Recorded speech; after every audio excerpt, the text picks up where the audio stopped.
All right, let's talk about something we all know, maybe a little too well. That voice inside our heads, you know the one, the inner critic. In this explainer, we're going to unpack why that voice is even there and explore a really powerful way to change our relationship with it for good. Just take a look at this quote from therapist Joy Johnson. Now, honestly, would you ever talk to a friend like that after they made a mistake? Of course not. It's just cruel.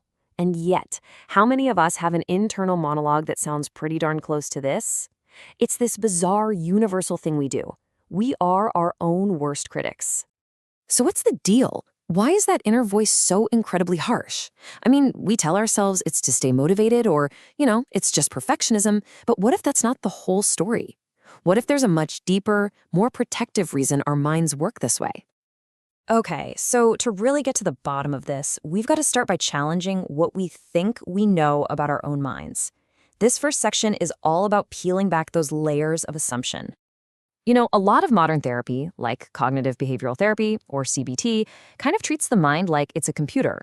The whole idea is that your inner critic is basically just a bug in the software, a cognitive distortion. So the fix seems simple, right? Just find that buggy line of code, that negative thought, and replace it with a more rational, correct one. But some psychologists argued this approach might be missing a huge piece of the puzzle. Psychologist Robert Graceffo has this really sharp critique about it. He's kind of poking fun at the modern clinical world, suggesting the attitude can be, there is no need to think anymore. What are you, a dinosaur? Just go find the best protocol and let the intervening begin.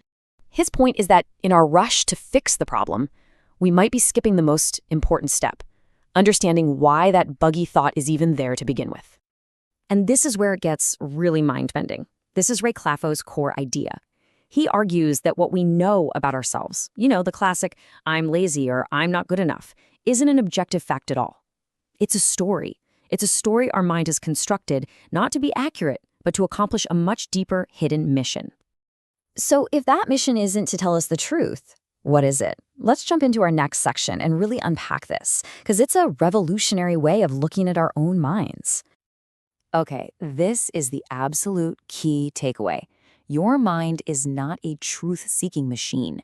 It is a safety-seeking machine. Its number one job, its deepest biological imperative, is to keep you feeling psychologically safe. And it will construct whatever reality it needs to in order to achieve that goal. He calls this the investing process. It's this unconscious thing that happens where we learn which versions of ourselves seem to keep love and connection secure.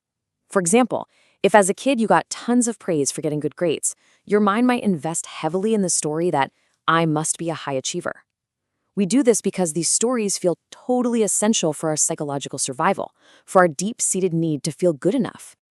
Graceffo uses this amazing metaphor to explain this.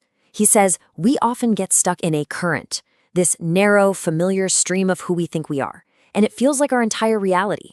But in truth, we are all the entire ocean. We contain the potential for every single human experience, goodness, sadness, strength, vulnerability, all of it. But our safety-seeking mind keeps us locked in that one little current it knows.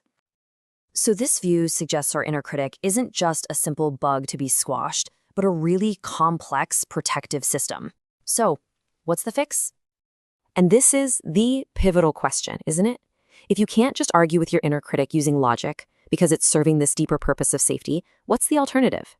How in the world do you work with a system this fundamental? And here's the crucial insight. Trying to fight your mind's protective story with more thoughts is like standing on a riverbank and yelling at a current to change direction. It's pointless. The real work isn't about fighting the current.